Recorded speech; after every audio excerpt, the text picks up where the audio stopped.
أعوذ بالله من الشيطان الرجيم بسم الله الرحمن الرحيم الحمد لله رب العالمين والصلاة والسلام على نبينا محمد وعلى آله وأصحابه أجمعين أما بعد Esselamu Aleyküm ve Rahmetullahi ve Berekatuhu.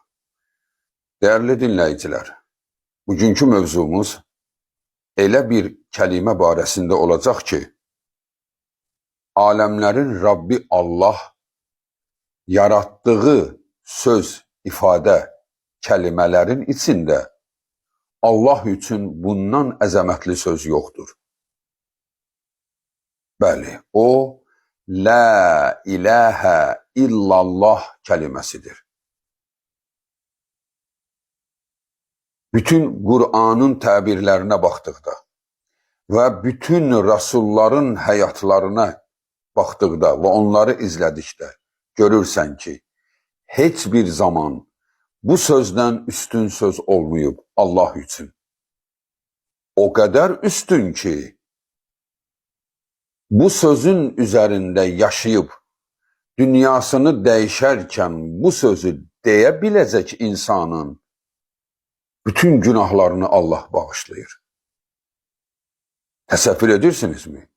Və bu söz də o qədər böyük sözdür ki, hər kəs bu sözü deyib ölə bilmir. O qədər böyük sözdür, əzəmətli sözdür. La ilahə illallah. Allahın Resulü sallallahu aleyhi və səlləm buyurur ki, məndən qabaq elə bir peyğəmbər gəlməyib ki, onun həyatının əsasını bu söz təşkil etməsin. Yəni, hər bir peyğəmbər bu sözü isbat eləmək üçün gəlmişdir. Allah sübut etməyə çalışır ki, Allah'tan başqa ibadətə haqqı olan heç bir məbud layiq deyil. Heç bir məbudun buna haqqı yoxdur. O tək Allahın haqqıdır. La ilahə, heç bir ilah yoxdur, illallah, yalnız Allah vardır. Sinkron tərcüməsi budur. Amma şər'i tərcüməsi isə İbadətə Allah'tan başqa heç bir mabudun haqqı yoxdur. Yəni mabudlar vardır, çoxdur. İlahlar doludur, milyonlarla ilahlar var. Hər xalqın nə qədər ilahları var. Elə çox ilahları olan xalqlardan biri də bizik. Çünki fərqli mədəniyyətlərin qovşağında yerləşirik. Bir tərəfimizdə Fars mədəniyyəti, bir tərəfimizdə Xristiyan mədəniyyəti, bir tərəfimizdə ateizm, bir tərəfimizdə qədim məcusi, qədim türklərdən gələn, ata-babalarımızdan gələn şamanlıq inancı və biz bunun tam mərkəzində yerləşirik. Və hərəsindən biraz bizdə var. Bizdə var deyəndə, yəni ümumi xalqa nəzərdə tuturam. Yəni tövhid əhlində bu olmur. Tövhid əhli tərtəmiz olur. Tərtəmiz. Onun inancına heç bir yad məhsul daxil ola bilmir. O qədər öz inancını qoruyur, namusundan da güclü qoruyur. Çünki Allah'a qovuşacaq, Allahın yanında nur olacaq, Allahın yanında ərşin altında uçacaq ruhlar, tövhid əhillərinin ruhu olacaq. Digər hamı çətinlik çəkəcək, əziyyət çəkəcəklər, hesab verib lap cənnətinə belə gedəcəklər. Amma yalnız əqidəsini tam saf saxlayanlardır ki, gözünü yumandan saadətə qovuşur və ərşin altında uçur. Və Allahın xüsusi dostlarıdır onlar. Bunlar kimdir? La ilahə illallah kəliməsinin mənasını anlayıb və həyatında onu tətbiq edənlər. Allah'tan başqa ibadətə haqqı olan heç bir mabud yoxdur mənim həyatımda deyəcək insanlardır bu. Duası sırf Allah'a, sevdiği sırf Allah, əlbəttə insanın sevgisi çox olur. Amma sevginin özəyi Allah'dır. Yəni hər kəsin sevgisi Allahın sevgisinin kölgəsində qalmalıdır. Baş sevgi Allahadır. Daima insanı düşündürəcək Allah olmalıdır. Daima onun sevgisi ilə yaşamalıdır. Yoxsa nəyə isə Allahı qurban verməməlidir. Heç vaxtı. Nə işinə, nə ailəsinə, nə övladlarına, nə digər sevdiklərinə, nə varı dövlətinə, heç birinə Allahı qurban verməməlidir. Hamını Allaha qurban verməyə hər an hazır olmalıdır. Bu, La ilahə illallah kəliməsini ucaldan insanlardır. Təsəvvür edin, bu söz Allah üçün o qədər əzəmətlidir ki, Allahın Resulü sallallahu aleyhi və səlləm Utban bin Malik radiyallahu anhunun rəvayət etdiyi hədisdə belə buyurur. فَإِنَّ اللّٰهَ حَرَّمَ عَلَى النَّارِ مَنْ قَالَ لَا إِلَٰهَ إِلَّا اللّٰهِ يَنْبَغِي بِذَٰلِكَ وَجْهُ اللّٰهِ Ravahu el-Bukhari. İmam Bukhari'nin rivayet ettiği bu hadiste Resulullah buyurur ki, kim səmimi olarak Allah'ın vəchini arzu ederek, yani Rəbbinə qovuşacağı günü arzu ederek, La ilahe illallah kelimesini deyərsə, mənasını anladığı halda, Allah cəhənnəmə haram etmişdi ki, bu şəxsə əziyyət versin. Yəni, belə bir insan heç vaxt cəhənnəmin tozunu belə görməz, dumanını belə görməz, qoxusunu belə iyləməz. Kimə? Onun genində, onun fitrətində, onun zəkasında Allah'tan başka ilah olmayanlar. Değerli insanlar, bu sadə bir söz değil ha. Bu Allah'ın kəlamlarıdır. Allah'ın Resulü bu barədə danışanda gözlərindən damla-damla yaş axardı. Allah sevgisindən danışanda. Yəni Allah'a bağlılıqdan danışanda. Çünkü biz onun ol kəliməsiyle olmuşuq. Çünkü bizim içimizdeki ruh, enerjimiz, bizim nüvəmiz, bizim əslimizi təşkil eden o güc, enerji nedirsə içimizdə o ruhu Allah xüsusi yaratmışdı. Heç bir məxluq o ruhun keyfiyyətini, necəliyini, ona nə təsir edə biləcəyini heç kəs bilmir. Heç bir məxluq. O gizli sirridir. Ruh haqqında heç bir məlumatımız yoxdur. Çünkü Allah o ruhu özündən üfürmüşdü Adəm əleyhissalama. Allah üfürmüşdü onu Adəmə, o ruhu. O nədirsə, o səndə də var, məndə də var. Bütün kafirlərdə də var. Hər insanda o ruh var. Amma kimisinin ruhu çirkin, yaxşı baxmayıb, sıradan çıxardıb, fikir verməyib, məhv edib, bədəninə baxıb, ruhuna baxmadı. Geyiminə baxdı, ruhuna baxmadı. Yeməyinə baxdı, ruhuna baxmadı. Ruhunu məhv etdi, çürütdü, zay etdi. Doldurdu şirk ilə, küfr ilə, onun cəddi, bunun babası, bunun ocağıyla doldurdu ruhunu, məhv etdi o ruhunu. Və o ruh Allah'ın səmasına qalxa bilməyəcək. Değerli insanlar, səmanın qapıları var. Bəli, biz astronomiyanı bildiğimiz halda bu sözü deyirik. Yəni, kiməsə qəribə gəlməsin ki, göyün necə qapısı var? Göylərin qapısı var. Bunu Allah öz kitabında buyurmuşdu. Göylərin qapısı onların üzünə açılmayacaq. La taftahu lahum abwabus semai və la yadkhulunal cennete. A'raf surəsi 40-cı ayə. Göylərin qapısı onların üzünə açılmayacaq. Bax, bayaq dediklərimdir ha. Şirk ilə, küfr ilə doldurdu ruhunu. İndi ölüb, ruh da elə bir şeydir ki, göydən gəldiyi üçün göyə gedir. Hamımızın ruhu belədir. Ağzımızdan hava çıxdı, hara qalxır? Karbon yuxarıya. Oksigen yuxarıdadır. Bunun yeri oradır, qalxacağı yeri oradır. Bax, ruhumuz da belə. Qalxacağı yer göylərdir. Ruh bədəndən çıxan kimi göylərə qalxır. Göylərin qapısı kimin üzünə açıldısa, bu sözü deyəndə Allahın Rəsulunun yanaqlarından damla-damla yaş tökülürdü. Ki, göyün qapısı açılacaq kiminsə üzünə və kiminsə üzünə göylərin qapısı açılmayacaq. Bax, bu ayədə də Allah onu dedi. Göylərin qapısı o günahkarların üzünə açılmayacaq. Onlar çünki heç vaxt cənnətə daxil ola bilməyəcəklər. Deməli, göylərin qapısı vardır. Hətta digər bir surədə Allah deyir, ey insanlar və cinlər, əgər hünəriz çatırsa, göylərin qapısından keçin. Siz onu heç vaxt bacarmazsınız.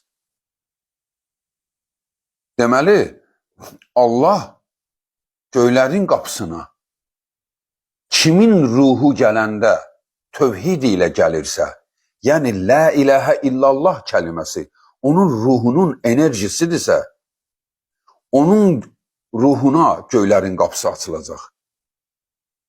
Göylərin qapısı da onun üzünə açıldısa, tamamdır onun işi. O saadətə artıq qovuşdu. Artıq onun sevinci başladı. Elə bir sevinci ki, hər saniyəsi biri-birindən gözəl gəlir. Hər anı biri-birindən gözəl açılır. Elə bir saadət. Çünki o, Rahman və Rahimin bəyəndiyi bir mülkə gedir. Saadətə, cənnətə, Allahı görmək zövqünə. Bunlar hamısı həyatını la ilahə illallaha qurban verənlərdir. Siz elə bilirsiniz, Allahın rəsulları əfəl olub, onlar tənbəl olublar. Bəs niyə onlar belə yoxsul, niyə onlar belə acınacaqlı həyat yaşadılar? Çünki onlar bir şeyi görmüşdülər ki, onlar bir zövqü görmüşdülər ki, gözləri ilə, yaşamaqla deyil. Onlar ora qovuşmaq üçün hər anlarını qurban verdilər. Yoxsa onlar heç biri əfəl olmuyor. Allahın Resulü sallallahu aleyhi və səlləm qolca hamından güclü idi və özü də çox çevik idi. Gecənin bir hissəsini yatar, sonra ayaqları şişəcək qədər gecə namazı qılardı. Çünki o cənnəti görmüşdü. Çünki o bilirdi ki, oraya getmək üçün gecə-gündüz Allaha yalvarıb göz yaşı tökmək lazımdır.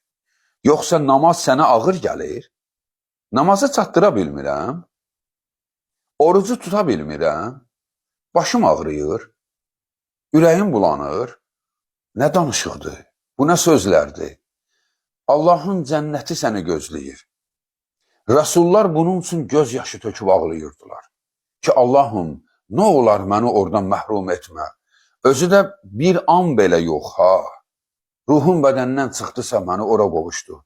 Ora qovuşmaq üçün hər nəylərini qurban verdilər onlar. Onlar çox ağıllı adamlar idi. Onlar çox zəki adamlar idi. Bir gün Yaqub əleyhissalam öz övladlarını başına yığır. Bu, Bakara surəsi 133-cü ayədə keçir. Xahiş olunur, oxuyun, dəyərli insanlar. Allah Quran-ı Kərimdə belə dedi. Əuzu billahi minəşşeytanirracim. Əm kuntum şühədəə iz hadara Yaqubul mevtu iz qālə li banihi mā ta'budūne min ba'di qālū na'budu ilahaka ve ilaha âbâika İbrahim ve İsmail ve İshâka ilahan vâhida ve nahnu lehu muslimun. Siz Yaqubun yanındaydınız. Yaqub bu sözü deyəndə, yəni siz orada olmamışsınız ki, mən sizə deyirəm, Allah deyir ha. Bir gün Yaqubu ölüm haqladı. Yaqub öz övladlarını başına yığaraq dedi, ey övladlarım, mən ölürəm.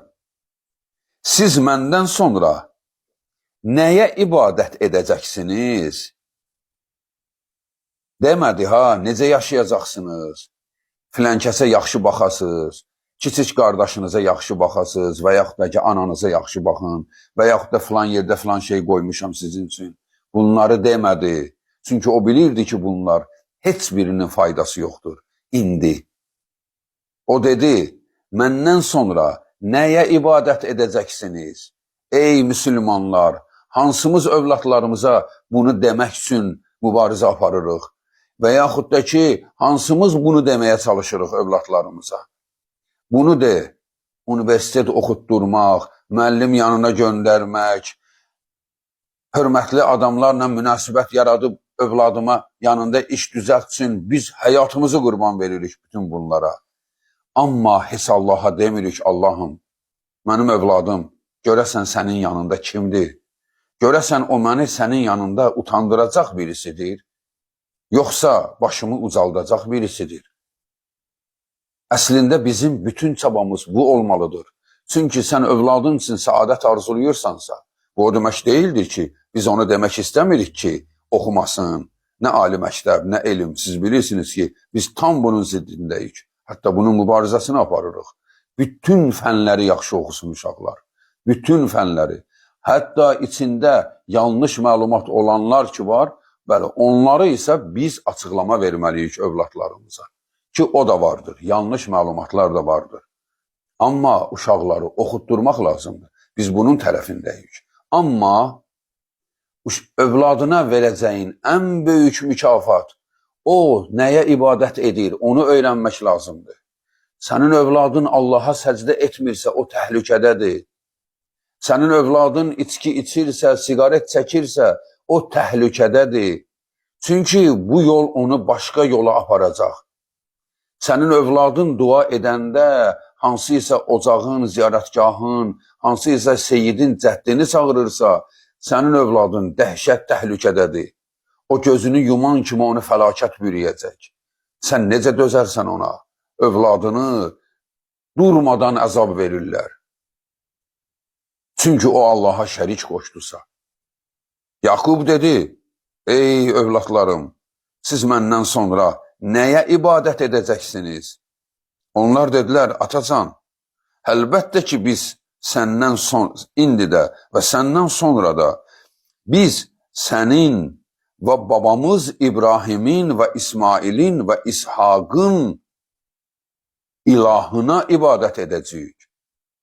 Bəli, onların ilahı kim idi? Allah. Kimdir İsa Peyğəmbərin ilahı? Musa Peyğəmbərin, Muhammed sallallahu aleyhi və səlləmin kimdir ilahları? Allah. Və sənin də ilahın Allah olmalıdır. Ondan başqa heç bir kəsə dua etməməlisən. Heç bir kəsdən yardım gözləməməlisən. Sənin həyatının nüvəsi, həyatının katalizatoru Allah olmalıdır. Allahın sevgisi olmalıdır. Yalnız onun sevgisi ilə yaşamalısan. Bütün sevgilər bizə fəlakət gətirir. Yalnız Allah sevgisidir, bizə səadət gətirir. Dəyərli insanlar, La ilahə illallah kəliməsi Allahdan başqa ibadətə haqqı olan məbud yoxdur deməkdir. La ilahə illallahı bəzi sufilər kimi gündə 1000 dəfə deməliyəm deyə bir-birinin ardınca elə surətlə deyir ki, heç nə anlaşılmır, özü də heç nə bilmir, ağzı tərpənir, beyni düşünmür bu nə deməkdir. Allaha belə kəlimələr lazım deyil. Bu kəliməni aram ilə, sakitcə, gözəl şəkildə, sakit durub da deyə-deyə düşünmək lazımdır. Düşünmək lazımdır ki, mənim ehtiyacım var. Mənim bu ehtiyacımı Allahdan başqası həll edə bilməz. Bax, budur La ilahə illallah. Mənim övladım olmur. Əlbəttə ki, həkimə getməliyəm. Amma mənə övladı verəcək. O ruhu göydən göndərəcək Allahdır, həkim deyil. Bax, bunu bilmək lazımdır. Həkimə gedib də bilmək lazımdır ki, o həkimin əli ilə Allah sənə şəfa verir. Göydən övlad göndərilir, belə övlad olaraq gəlmir. Göydən onun əmri gəlir. Yerdə həkim var. Amma kim sən tək həkimə bağlananda artıq bu şirk olur. Filan yerdə bir həkim var, get onun yanına, getdin o səni düzəldəcək. Bax bu şirkdir. Sən deməlisən filan yerdə bir həkim var. Allah onun əli ilə sənə şəfa verər. Savadlı həkimdir. Ged onun yanına. Yəni biz həyatımızın hər sahəsində işin nüvəsi Allahdadır, onu bilək. Sənə kimsə hansısa yerdə işləyib o işin vasitəsilə ailəvi saxlayırsansa, bilginən ki, sən orada işləməlisən. Amma sənin dolanışığın bərəkəti Allahdan gəlir. Allah səndən onu kəsəndən sonra sənin idarə rəhbərin səndən zəhləsi gedəcək. Səni oradan uzaqlaşdırmaq istəyəcək. Sənə maaş vermək istəməyəcək. Çünki bu iş Allahın əlindədir. Amma Allah istəyəndən sonra isə o yerin harasında olsan səni tapıb yanına gətizdirib dolandıracaq. Deməli, sənə verən Allahdır, ey insanlar. Şəfanı, ruzunu, sevgini Allahda axtaraq. Bax, o adamlardır La ilahə illallahın sahibi. La ilahə illallahın yaşadanı.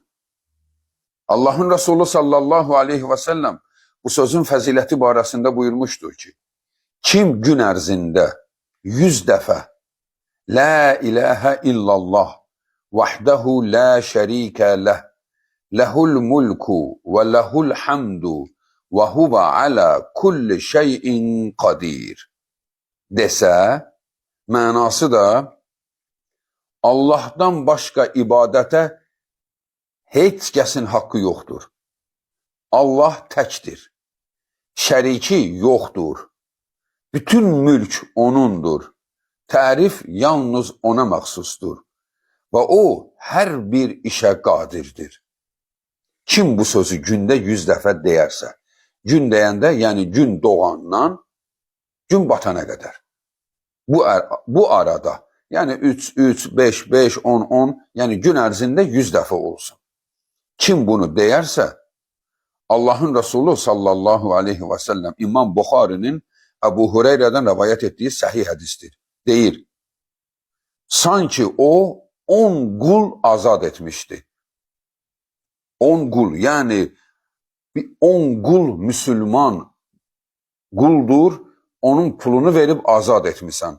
O adamın həyatını necə xilas etdinsə, sanki 10 nəfərin həyatını xilas etdin. Və ona 100 gözəllik yazılar. O gözəllik nədir, onu Allah bilir. O 100 mükafat nədirsə, onu Allah bilir.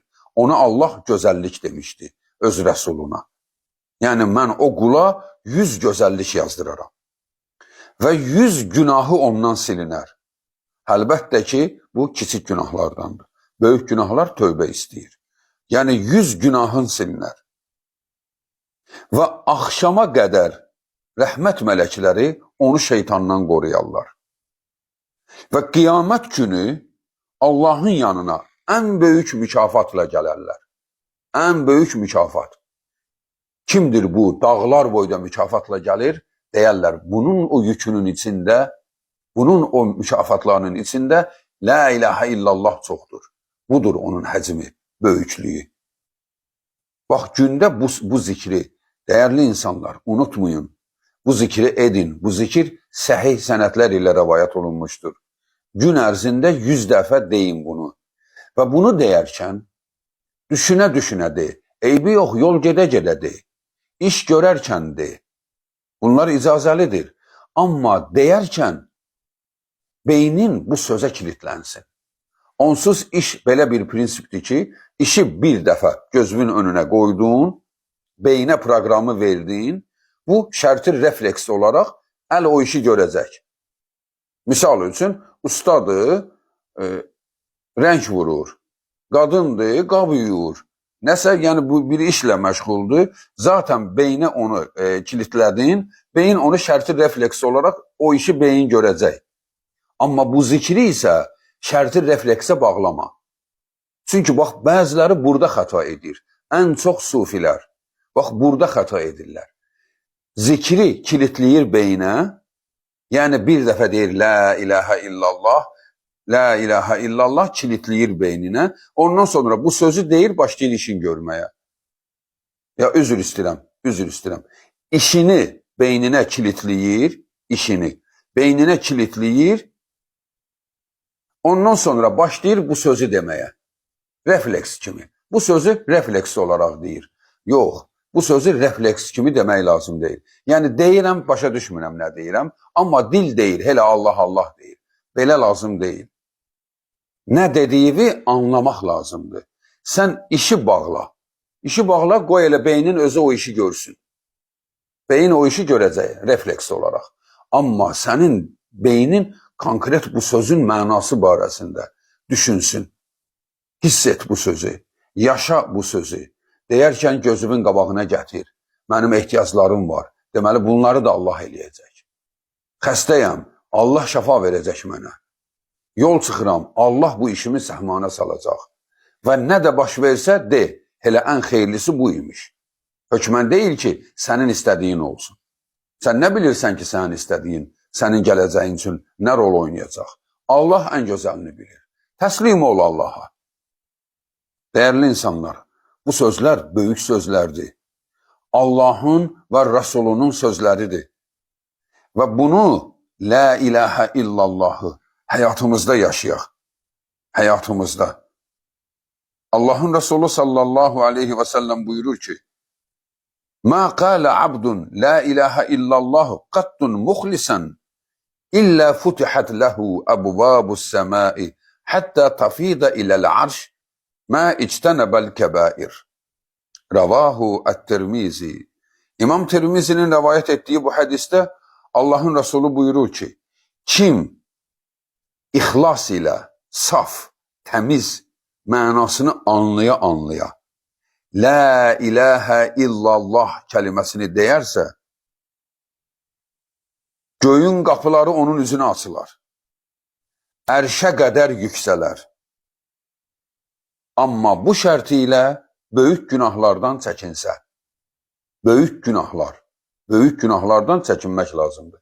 Çünkü günahlar bizim savablarımızı əridir. Böyük günahlar. Nədir? Allaha şərik qoşmaq, zina etmək, kreditə pul götürmək, cadugərlərə, falçılara inanmaq, namuslu qadına böhtan atmaq. Bunlar en büyük günahlardır. Bunlardan kaçmaq lazımdır. Bazı günahlar vardır ki, kaçınılmaz olur, göz bir şeylere sataşır, kulak bir söz eşidir, qəzəbli olub dil bir söz deyir, sonra peşimançılıq çəkilir. Yəni, bunların bəziləri bizim hayatımızın bir hissəsidir. Bunun için tez-tez üzrxahlıq edib bu işi həll etmək olur. Amma ki, böyük günahlardan çəkinməkdir. Böyük günahlara düşən məhv olar. Və ona görə də, bax bu sözü Allah'ın Resulü deyir ki, ərşə qədər yüksələr. Ona görə dəyərli insanlar, gəlin gün ərzində bu La ilahe illallah vahdehu la şərikə leh, lehul mulku və lehul hamdu və huvə alə kulli şeyin qadir. Bax bu zikri 100 dəfə deyək. Sən bu zikri de, deyərkən düşünərək de, mənasını anlaya. Allah'ın yanında ümidvarıq ki, en uza insanlardan olabilək. Allah bizi ölərkən La ilahe illallah kelimesini deyizdirərək canımızı alsın ve hayatımız da La ilahe illallah üzərində qurulsun. Allah qorusun. Vesselamu aleykum ve rahmetullahi ve berekatuhu.